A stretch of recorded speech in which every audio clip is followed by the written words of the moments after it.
안녕하세요. 개인 투자자분들의 멘토 프로페서 킹입니다. 자, 우리 시장 오전 흐름, 한 주의 출발 뭐 그렇게 썩 좋아 보이진 않습니다. 특히나 시가 고가로 음봉으로 밀려 내리는 종목들이 많이 있기 때문에 전체적으로 종목들이 각계전투 혹은 이제 시장의 주도주들은 좀 밀리는 형태를 만들고 있고, 여기에서 이제 중요한 거는 뭐 오늘 같은 경우에 이제 2차전지가 시가 고가로 밀려 내리고 있죠. 이런 흐름에서 그 외의 종목들이 힘을 낼 수 있는가, 아니면 쟤네들 조정받을 때도 같이 조정받는가, 이것들을 반드시 체크하셔야 된다. 그러니까 제가 보는 관점으로는 물론 이제 쟤네들이 좋냐 안 좋냐도 굉장히 시장 분위기가 중요하긴 하지만 결국은 종목 각계로 보는 것이 가장 맞지 않을까. 저는 일단은 그렇게 판단을 하고 있습니다.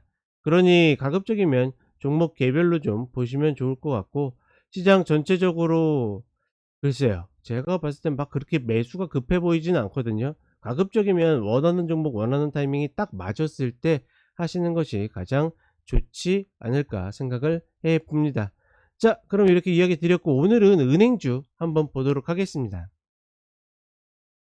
자, 첫 번째로 KB금융입니다. 최근에 지수가 잘 빠지지 않는 어떤 원인 중에 하나도 이제 은행주가 좀 시장을 잡고 있기 때문에 그런 것도 좀 있죠. 다만 글쎄요, 어려워요. 그러니까 KB금융 지주 같은 경우에는 지금 보시게 되면, 자 보시면 이런 식으로 해서 올라가긴 하는데, 사실 은행주가 막 파동이 커 가지고 막 수익을 빵빵 터뜨리고 그런 어떤 종목들은 아니잖아요. 말 그대로 여기서부터 여기까지 10% 니까. 근데 그렇게 무겁다 보니깐 매수 타이밍도 그러니까 완벽하게 이런 쌍바닥 같은 패턴이 아니라 그러면, 혹은 뭐 박스권의 하단이 아니라 그러면, 이런 중간 자리에서는 매매자 입장에서는 판단하기 어렵다. 그러니 지금 자리는 어떻게 됩니까? 그냥 흘려 보내는 거고, 갖고 계신 분들이 또다시 6만 원에서는 수익 담보나 비중 조절을 반드시 해 준다라는 관점으로 가야 된다. 그러니까 종종 은행주들이 막 랠리하는 경우들이 있긴 있거든요. 근데 그거를 바라고서 접근하기보다는 그냥 철저하게 가격 메리트로 접근해 가지고 일정 진폭을 먹는다라는 그런 흐름으로 저는 접근해 보고 싶습니다. 자, 그다음에 신한지주입니다. 신한지주는 생각보다 못 올라오고 있죠. 본 종목 같은 경우에는 일봉보다는 주봉으로 이렇게 보시게 되면 별거 없이 지금 이 자리에서 막히고 있고, 이 자리가 42,500원 자리, 그다음에 32,500 원에서 딛고 있어요. 그러면 지금도 마찬가지로, 그러니까 이때처럼 파동이 계속 갈 수 있어요. 이렇게 그냥 올라가서. 그러면 그냥 내비두고 다시 한번 지난번처럼 이렇게 쌍바닥 만들어 준다? 그럼 내려오면 여기서 하면 돼요. 그러면 예를 들어서 뭐 파이가 크신 분들이나 이런 분들도 충분한 유동성이 있기 때문에 32,500원 자리에 오게 되면 컷 짧게 걸고서 그냥 승부 던져 보는 겁니다. 충분히 그럴 만한 가치가 있고 그럴 만하게 자리가 잡혀 있기 때문에, 보통 은행주 같은 경우에 이렇게 한번 자리 잡히면 꽤 오랜 시간을 이렇게 핑퐁으로 가는 경우들이 있거든요. 지금 얘 거의 이제 2년 좀 넘게 이렇게 자리 잡은 거죠. 정확히는 뭐 3년 가까이 되는 거고, 이런 흐름들이 계속 반복될 수 있기 때문에 32,500 원짜리 내려오면 하고, 아니면 만다라는 생각으로 접근한다. 자, 그다음에 카카오뱅크입니다. 카카오뱅크가 세 번째 순위에 있다라는 거는 쪼끔 아이러니하죠.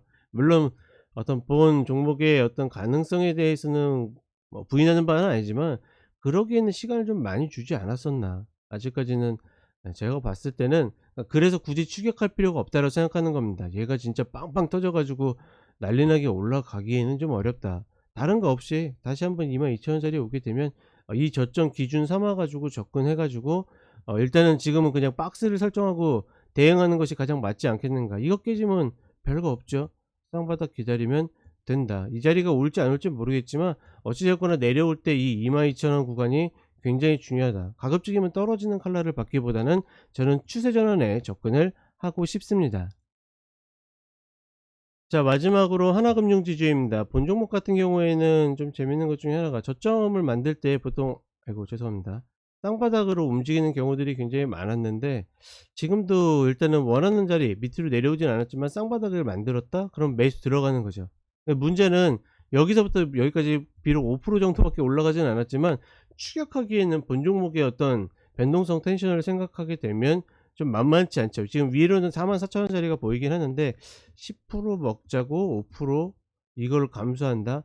은행주에 있어서는 그렇게 좋은 방법은 아니라고 생각합니다. 훨씬 더 액티브하고 좋은 종목들 많기 때문에 저는 이런 흐름들을 과감하게 패스를 하고 다시 한번 쓰리바닥 눌러주면 들어가고 아니면 만다라는 관점으로 접근을 한다. 이렇게 가볍게 생각하겠습니다.